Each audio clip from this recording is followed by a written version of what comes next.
Hello students, this video is about angle of repose और जिसको हम एंगल ऑफ स्लाइडिंग के नाम से भी जानते हैं।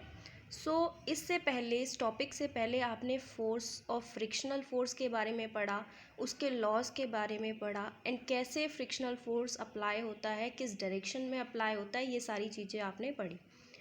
एंगल ऑफ रिपोज ये वो मिनिमम एंगल होता है जो कि इंक्लाइंड प्लेन बनाता है हॉरिजॉन्टल एक्सिस में, सच दैट के body placed in just begins to slide. और ये हमारे पास हम जो एंगल ऑफ रिपोज इसके दो कंडीशन लेंगे, एक लेके चल रहे हैं हम विदाउट एसेलरेशन और आगे हम एक केस लेके चलेंगे विद एसेलरेशन। इस डायग्राम को देखो, ये एक बॉडी है, ये इस इंक्लाइंड प्लेन के ऊपर स्लाइड कर रही है। तो ये बॉडी हॉरिजॉन्टल एक्सिस, ये हॉरिजॉन्टल एक्सिस के साथ जो मिनिमम एंगल बनाएगी दैट इज़ थीटा, उसी एंगल को हम बोलते हैं एंगल ऑफ रिपोज या फिर एंगल ऑफ स्लाइडिंग।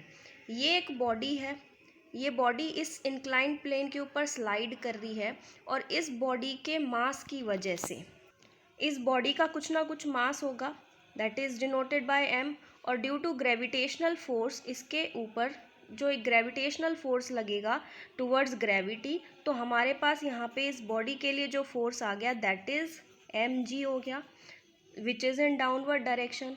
और इस फोर्स को हमेशा जब भी फोर्स जो हमारा ग्रेविटेशनल फोर्स लगता है किसी बॉडी पे, वो इस तरीके से लगता है जैसे ये बॉडी है और इसके डाउनवर्ड में फोर्स लग रहा है mg। लेकिन यहाँ पे ये बॉडी इंक्लाइंड, मतलब इस तरीके से रखी है इस इंक्लाइंड प्लेन के ऊपर कि इसके ऊपर जो फोर्स लगेगा वो इस डायरेक्शन में होगा दैट इज़ mg। लेकिन ग्रेविटी तो ये है, अर्थ ये है, तो क्या फोर्स इस तरीके से लग सकता है? नहीं लग सकता। लेकिन फोर्स की डायरेक्शन तो अगर हम देखें तो ये होनी चाहिए अकॉर्डिंग टू कंसेप्ट, लेकिन ग्रेविटी यहाँ है तो वो फोर्स कहाँ लग रहा है? mg। और उसी के अपोजिट में जो फोर्स लगता है जिसको हम नॉर्मल रिएक्शन बोलते हैं, डिनोट कर दिया हमने r से। और नॉर्मल रिएक्शन हमेशा mg जो फोर्स उसके वेट की वजह से जो फोर्स होता है उसको बैलेंस करता है, लेकिन ग्रेविटी इधर होने की वजह से इस पर वर्टिकल फोर्स लग गया, तो इस नॉर्मल फोर्स के अपोजिट में जो फोर्स आएगा हमें इसके वर्टिकल कंपोनेंट्स को तोड़ना होगा। This makes an angle theta. और मैंने हमेशा बताया है कि जिस एंगल के साथ हमारे पास वेक्टर है उसके across cos theta break down होता है और उसके अपोजिट साइन थीटा। तो ये एंगल है, इसका जो ये कंपोनेंट ब्रेक डाउन होगा that is m g cos theta and ये कंपोनेंट ब्रेक डाउन होगा that is m g sine theta. इस केस में हम एक्सेलरेशन को ज़ीरो लेके चल रहे हैं, ये बॉडी नीचे की साइड मूव कर रही है, स्लाइड कर रही है, तो अपोजिट जो फोर्स लगेगा इसके ऊपर इस साइड में लगेगा, क्योंकि जो अप्लाइड फोर्स के अपोजिट फोर्स ही फोर्स ऑफ फ्रिक्शन होता है and force of friction is equals to f l denotes here limiting friction, मतलब बॉडी टेंड्स टू स्लाइड, एक लिमिट फ्रिक्शन फोर्स इसके ऊपर अप्लाई हो रहा है। अब इसके लिए हम अगर इक्वेशन लिखें तो ये force is minus this force is equals to जो टोटल फोर्स होगा f is equals to m a, और ये फोर्स इस फोर्स के अपोजिट में है तो R minus m g cos theta is equals to f is equals to m a, और एसेलरेशन दोनों ही केस में क्या है? ज़ीरो। तो हमारे पास जो इक्वेशन ऑफ मोशन बनेगी that is m g sine theta, limiting friction opposite direction में है इसीलिए माइनस एफ एल, और जो नेट फोर्स है एसेलरेशन की वजह से that is f is equals to m में, लेकिन एसेलरेशन ज़ीरो है तो एम इंटू में ज़ीरो, तो ये क्वांटिटी कंप्लीट हमारे पास ज़ीरो हो गई। तो एम जी साइन थीटा किसके बराबर आ गया? एफ एल, लिमिटिंग फोर्स के बराबर।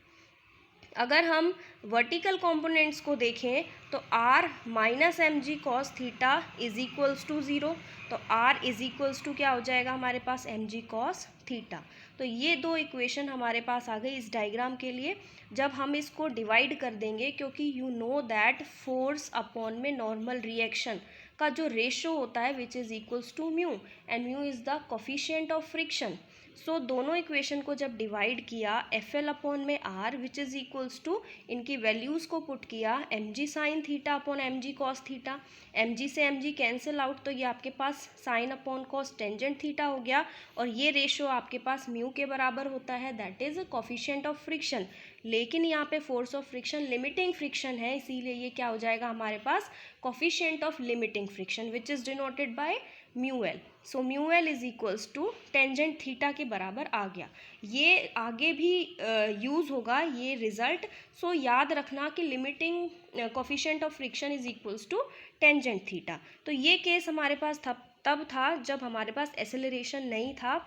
उस केस में हमारे पास एंगल ऑफ रिपोज या फिर हम कह सकते हैं एंगल ऑफ स्लाइडिंग आया, यहाँ से हम एंगल निकाल सकते हैं, theta is equals to tangent inverse, tangent इधर चला जाएगा म्यू, तो ये हमारे पास क्या आ गया एंगल ऑफ रिपोज, या हम कह सकते हैं एंगल ऑफ स्लाइडिंग।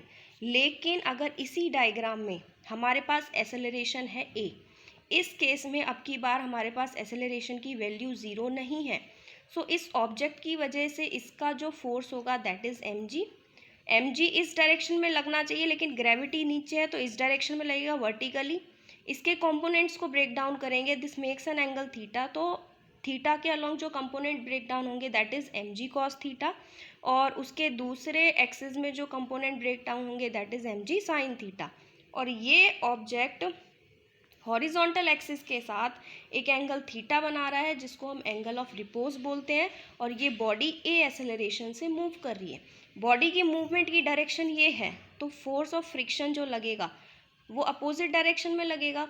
जब एक्सेलरेशन है इट मीन्स बॉडी मूव कर रही है, उस केस में पहले केस में एक्सेलरेशन नहीं था, तो means body try to move कर रही है, बॉडी मूव नहीं कर रही, ट्राई कर रही है मूव करने के लिए, इसीलिए फोर्स ऑफ फ्रिक्शन को हमने लिमिटिंग फ्रिक्शन के बराबर लिखा था।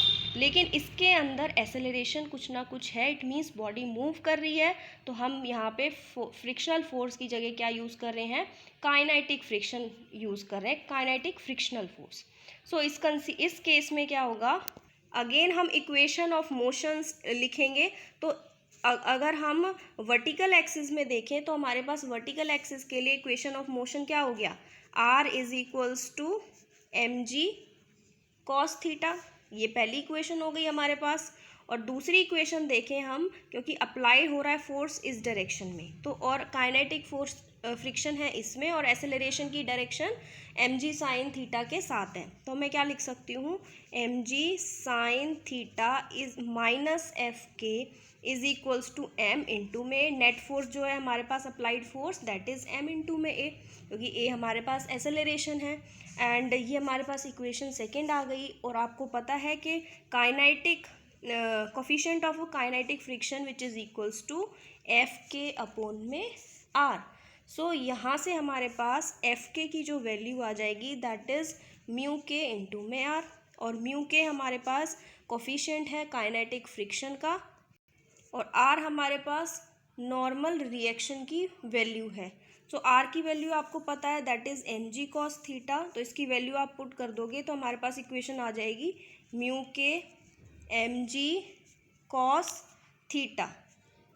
सो after getting the value of kinetic friction that is mu k m g cos theta, हम इस काइनेटिक फ्रिक्शन की वैल्यू को अगर इक्वेशन सेकेंड में पुट कर दें तो हमारे पास ये इक्वेशन कैसी बन जाएगी, m g sine theta minus mu k m g cos theta is equals to m में।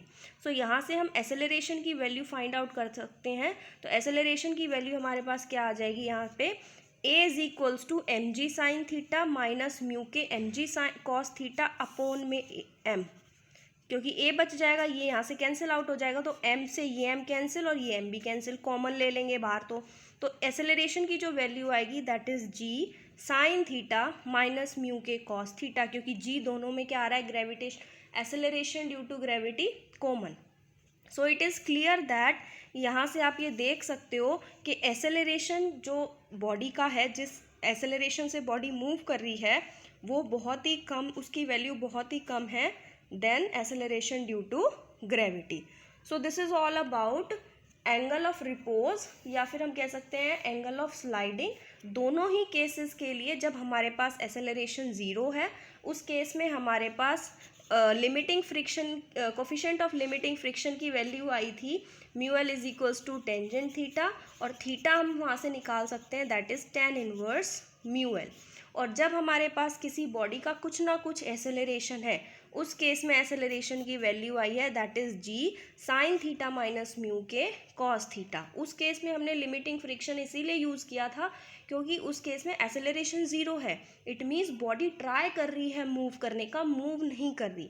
और इस केस में हमने काइनेटिक फ्रिक्शन इसलिए यूज़ किया क्योंकि इस केस में हमारे पास कुछ ना कुछ उस बॉडी का एक्सेलरेशन है, इट मीन्स बॉडी मूव कर रही है। और जब बॉडी मूव करती है ओवर अनदर सरफेस उस केस में जो फ्रिक्शनल फोर्स होता है that is kinetic frictional force. So this is all about angle of sliding.